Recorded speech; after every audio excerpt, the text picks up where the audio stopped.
Forget the skyscrapers for a moment. Forget the gold-plated cars, the luxury malls, the illusion of endless wealth. Because the most valuable thing Dubai ever sold to the world was never something you could touch. It was a feeling. For decades, Dubai positioned itself as something almost impossible, a place untouched by chaos in one of the most unstable regions on Earth. While conflicts unfolded across the Middle East, Dubai remained quiet, controlled, protected. It wasn't just a destination, it was a guarantee, safety, and that guarantee became its most powerful export. By 2025, nearly 19.6 million international visitors arrived in Dubai. Hotels operated at over 80% occupancy, even with average nightly prices approaching 600 AED. People weren't just paying for luxury, they were paying for certainty. And for the belief that no matter what was happening in the world, Dubai would remain untouched. It became something more than a city. It became an idea, an oasis in a volatile world, a final refuge for wealth, for families, for people who wanted distance from uncertainty. Investors poured money into its skyline, not just because of opportunity, but because of what Dubai represented, a controlled environment where risk felt minimized. And that's what made its growth so powerful, because it wasn't built on resources, it was built on perception. Dubai doesn't function like a traditional economy. It doesn't rely on deep-rooted industrial systems or long-established cultural foundations. Instead, it operates on flows of people, of capital, of attention, and all of those flows depend on one thing: trust. Trust that the system will continue to work. Trust that the environment will remain stable. Trust that the future will look like the past, only bigger, faster, more successful. For years, that trust was unbreakable, or at least it appeared to be, because the system was carefully designed to reinforce it. Every new project, every record-breaking building, every luxury experience added another layer to the narrative. The message was consistent. This place is different. This place is safe. This place will continue to grow. And people believed it. They moved here. They invested here. They planned their futures around it. But what makes a trust-based system powerful also makes it fragile. Because trust is not something you can physically build.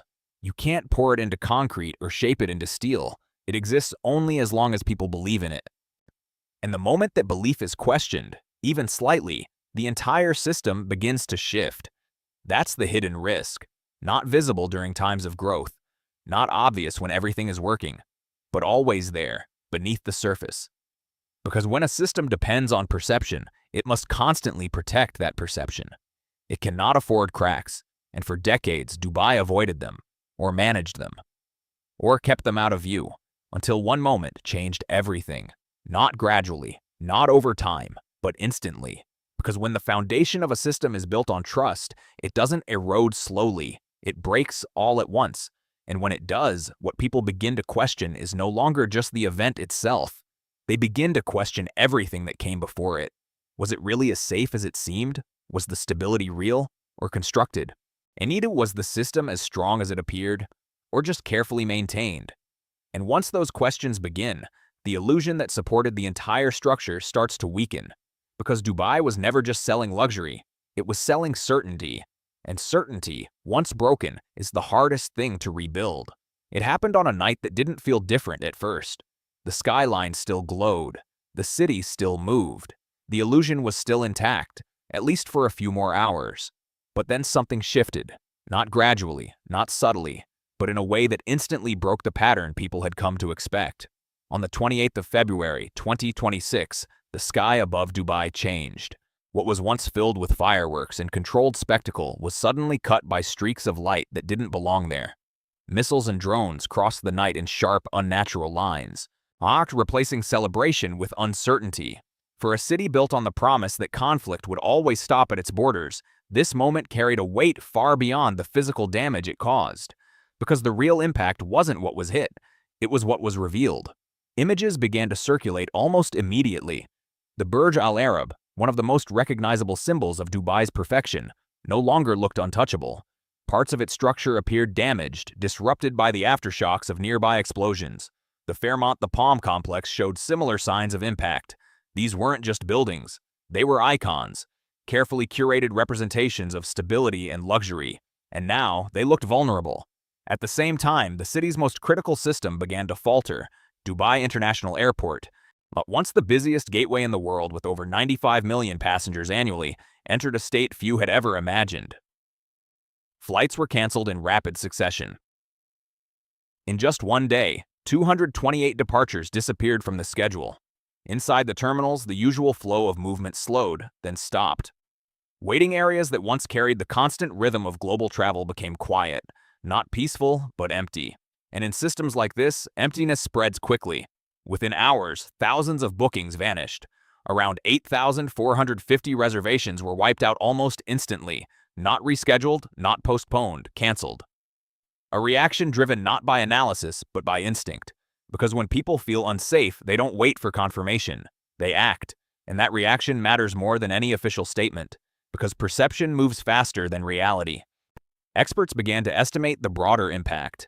If instability continued, the region could lose up to 38 million visitors by the end of 2026, a projected disappearance of nearly $56 billion from the economic flow of the Gulf. Numbers so large they almost feel abstract until you realize what they represent. Movement stopping, confidence collapsing, decisions reversing. Even the smallest details reflected the shift. Luxury stores in financial districts quietly closed their doors. Not permanently, not officially, but under the label of precaution.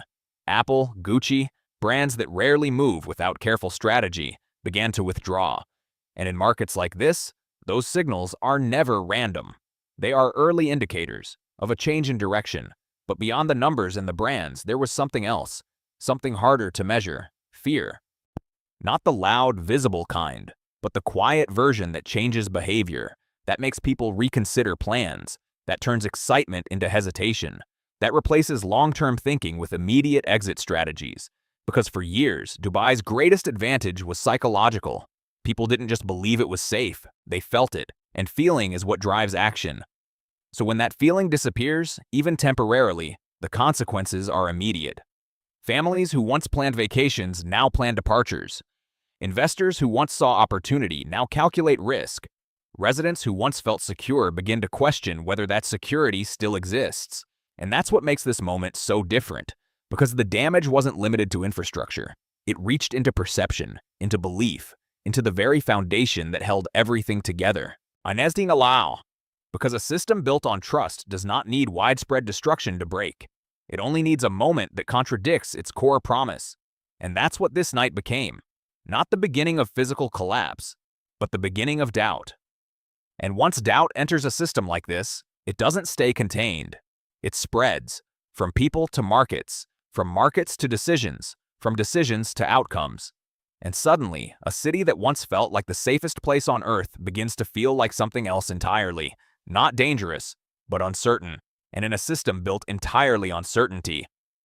Uncertainty is enough. And once uncertainty enters the system, it doesn't take long for something else to follow. Movement. Not the kind that builds cities, but the kind that leaves them. Because in a place like Dubai, everything depends on flow. People arriving. Why capital entering? Businesses expanding. The system only works as long as that direction remains consistent. But when trust begins to weaken, that direction starts to reverse. At first, it's subtle. Private conversations shift tone. Investors begin asking different questions. Not about opportunity, but about exposure. Not about growth, but about exit. And those conversations rarely happen in public. They happen quietly, behind closed doors, long before any visible change appears. But the change does appear. Because money, unlike buildings, is not fixed. It moves, and it moves fast. The same capital that once flooded into Dubai, attracted by low taxes, high returns, and perceived stability, begins to look elsewhere. Not out of panic, but out of calculation. Because in global finance, safety is always relative. And once a location becomes even slightly less certain, alternatives immediately become more attractive. Singapore, Zurich, London, places with deeper institutional roots, longer histories of stability, systems that don't rely as heavily on perception to maintain confidence. And that shift begins to show in the numbers. Real estate, one of Dubai's core pillars, starts to feel the pressure. Just days before the escalation, major property groups were reaching record valuations, over 149 billion dirhams. Confidence was high, momentum was strong. But momentum is fragile. When geopolitical risk assessments rise, as high as 70% according to some financial institutions, The equation changes instantly. The cost of staying increases, not just financially, but psychologically, because risk is not just about probability, it's about perception. And once that perception shifts, even slightly, the behavior of capital changes with it. This is where Dubai's model reveals its vulnerability. It is not built on permanence. It is built on attraction. A system designed to continuously pull in wealth, talent, and attention.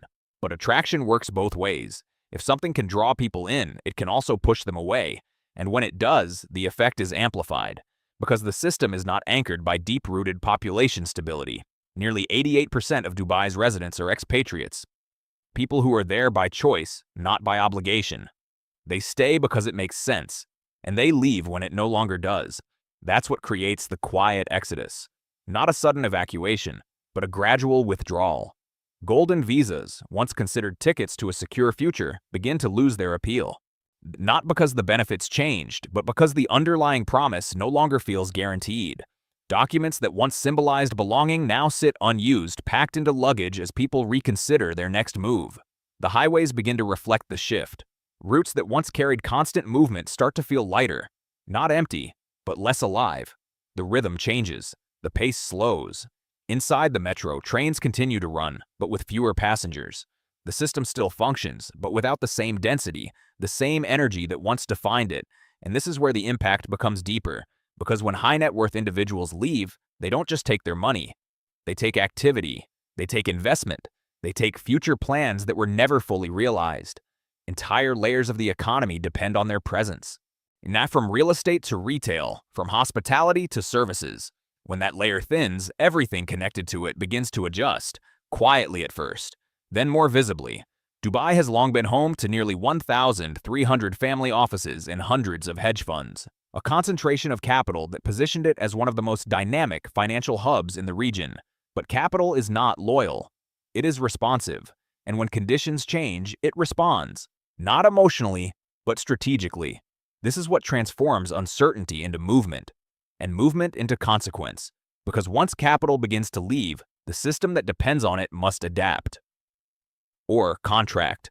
An adaptation is not immediate. It takes time. Time that the system may not have if the outflow continues. That's the challenge of a flow-based economy. It thrives on momentum, but struggles with reversal, because it was never designed to slow down, only to grow. And when that growth pauses, even briefly, the question becomes unavoidable. What happens to a system built on constant inflow? When the flow starts moving in the opposite direction, and once that flow begins to reverse, something else starts to become visible. The numbers that once made sense stop making sense. Because for years, Dubai operated under a simple equation. High prices signaled high value. Expensive meant exclusive. And exclusivity reinforced the idea that this place was different, elevated, worth paying for. As long as trust remained strong, that equation held. People didn't question the cost. They justified it. But the moment trust weakens, the same numbers begin to look different. A mid-range hotel room priced at $280 per night no longer feels like a premium experience. It feels like a calculation, a comparison. And when compared to cities like Paris or New York, places with deeper cultural history and similar or lower pricing, the value becomes harder to justify. Even more striking is the contrast with other destinations.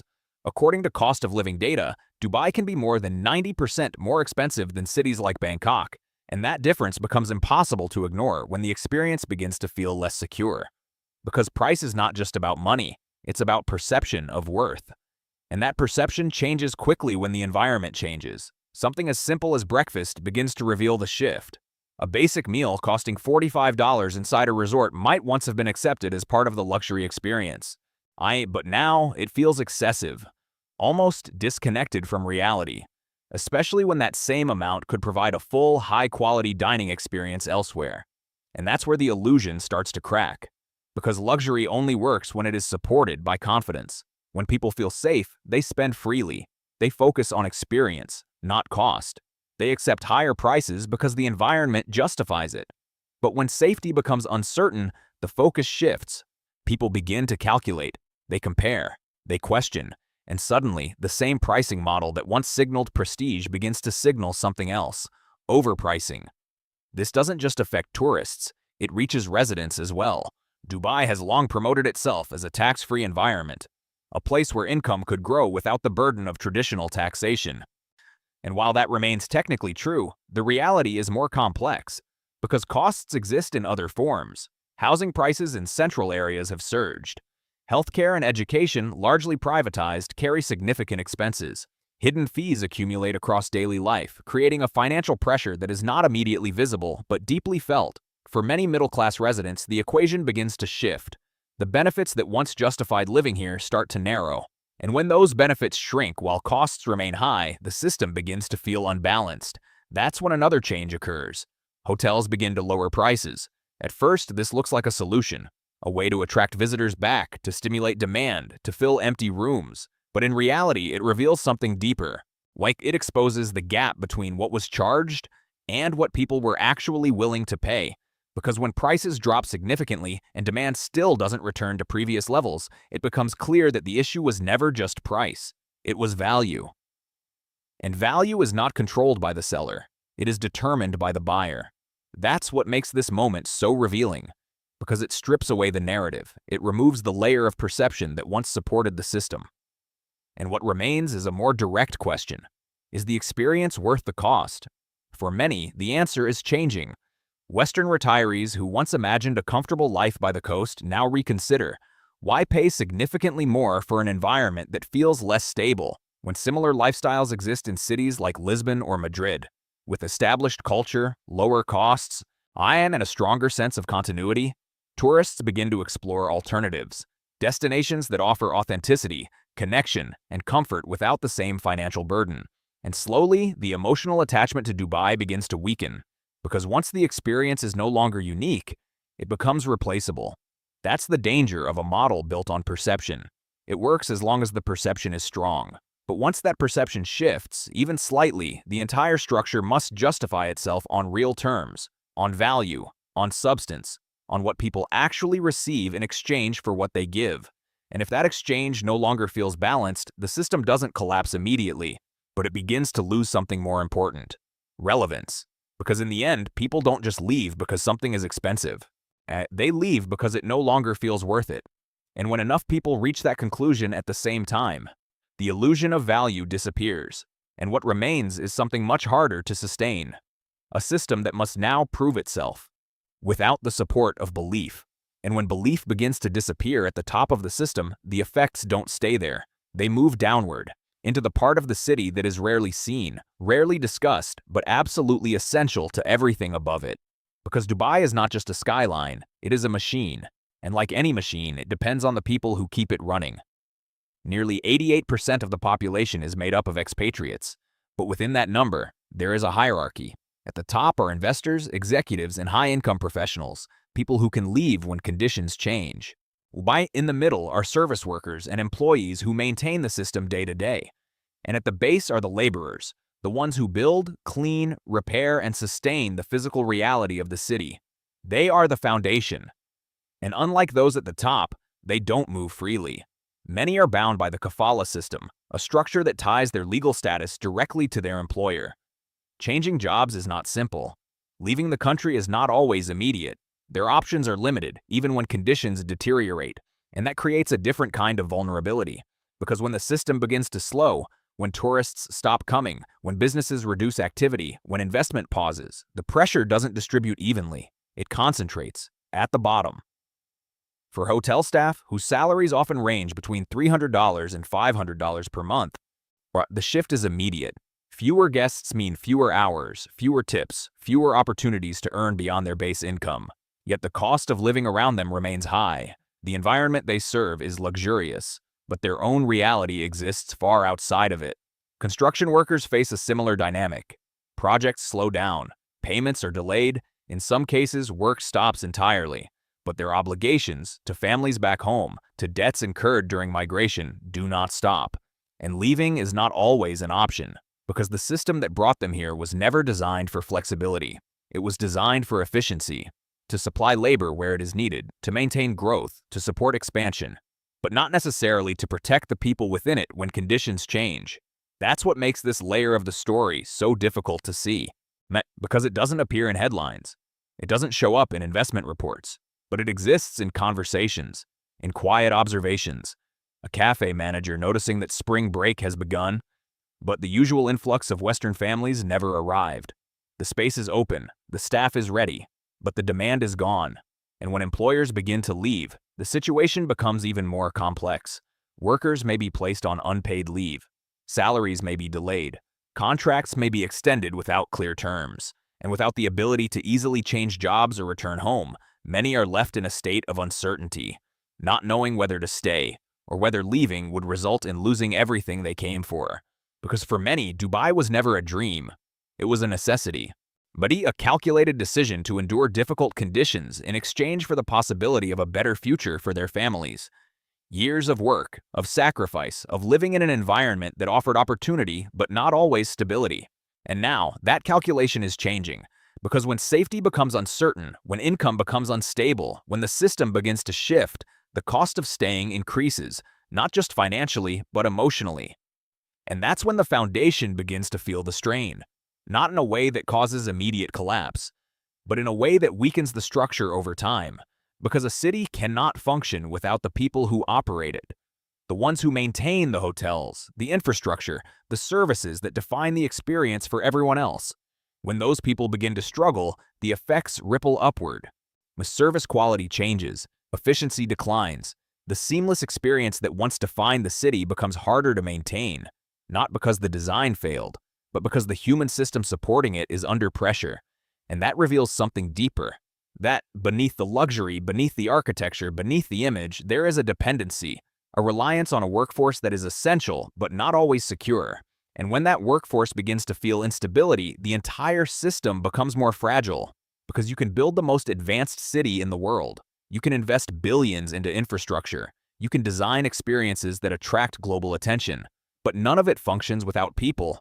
And if those people are placed in a position where staying becomes harder than leaving, the system doesn't just slow. It begins to lose its foundation. And once that foundation starts to shift, everything built on top of it must adjust. Because no structure, no matter how impressive, can remain stable. If the ground beneath it is no longer secure. And while the pressure builds from within, something else is happening at the same time. The outside world is changing. Because Dubai was never operating in isolation. Its success was built not just on what it created, but on how it positioned itself relative to everything else. For years, it held a unique place, a gateway between continents, a neutral hub, a symbol of the future in a region where few places could offer the same combination of luxury, accessibility, and perceived stability. But that position is no longer uncontested. Across the region, new players are emerging. Not slowly, not cautiously, but with the same level of ambition that once defined Dubai itself. Saudi Arabia is the most obvious example. For decades, it remained relatively closed, focused inward, while Dubai expanded outward. But that dynamic has shifted dramatically. With Vision 2030, Saudi Arabia has begun investing at a scale that rivals and in some cases exceeds what Dubai achieved during its peak growth phase. Projects like NEOM are not just developments. They are statements, backed by hundreds of billions of dollars, designed to redefine tourism, technology, and urban living. These projects are aimed directly at the same global audience that Dubai once dominated. But they come with something new, a clean slate, no legacy perception, no accumulated risk, no past events that challenge the narrative. For investors and visitors looking for the next destination, that matters. Because in markets driven by perception, freshness is powerful. At the same time, Qatar is quietly strengthening its position. After hosting the World Cup, it demonstrated its ability to operate at a global level. But more importantly, it positioned itself as something slightly different from Dubai. More controlled, more stable, less crowded. For certain segments of travelers and investors, that distinction becomes attractive. And then there's aviation. For years, Emirates Airline was one of Dubai's strongest strategic advantages. It connected the city to the world, reinforcing its role as a global hub. But now, competitors like Riyadh Air are entering the space with significant backing and long-term ambition. This is not just competition, it's rebalancing. Because when multiple cities begin offering similar advantages, luxury, connectivity, investment opportunities, the differentiator becomes something else: trust. And once that trust is even slightly weakened in one location, alternatives become more appealing. This is how dominance shifts, not through sudden collapse, but through gradual redistribution. Attention moves, capital follows, and over time, the center of gravity changes. That's what makes this moment so critical for Dubai, because for years it operated as a leader, the place others tried to emulate, the benchmark for what a modern global city could become. But now it finds itself in a different position, not alone at the top, but part of a competitive field, and competition changes the rules. It removes the ability to rely solely on reputation. It forces systems to justify themselves continuously, not just historically, because what worked in the past does not guarantee relevance in the future, especially in environments where new players are entering with equal or greater resources and with narratives that have not yet been tested. That's the subtle shift happening now. Dubai is not collapsing under pressure from a single direction. It is being challenged from multiple angles at the same time. Internal strain, external competition, changing global dynamics, and all of these factors interact, because when a system begins to weaken internally, it becomes more vulnerable externally. And when external pressure increases, it accelerates internal stress. It's not one cause, it's a convergence. And that convergence is what defines turning points. Moments where systems either adapt or lose their position. Dubai still has advantages: infrastructure, brand recognition, strategic location. But advantages are not permanent. They must be maintained, reinforced, reinterpreted in a changing environment. And that requires something different from what built the city in the first place. Not just ambition, but adjustment, because the world that Dubai dominated is not the same world that exists now. And in that new landscape, the question is no longer whether the city can build something impressive. It's whether it can remain relevant, when others are building just as fast, or even faster. And when pressure comes from both inside and outside at the same time, something deeper begins to surface, not in the numbers, not in the headlines, but in the identity of the place itself. Because every city, no matter how modern, no matter how engineered, eventually faces a question that cannot be solved with money or infrastructure. What is it really? Not what it looks like, not what it promises, but what it is. And this is where the final tension begins to emerge. Because Dubai, for all its achievements, was built differently from most cities.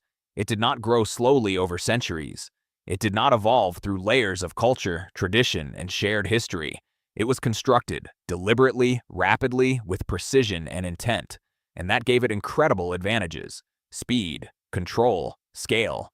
But it also created a limitation, because while you can build structures, you cannot build roots in the same way. You cannot accelerate belonging.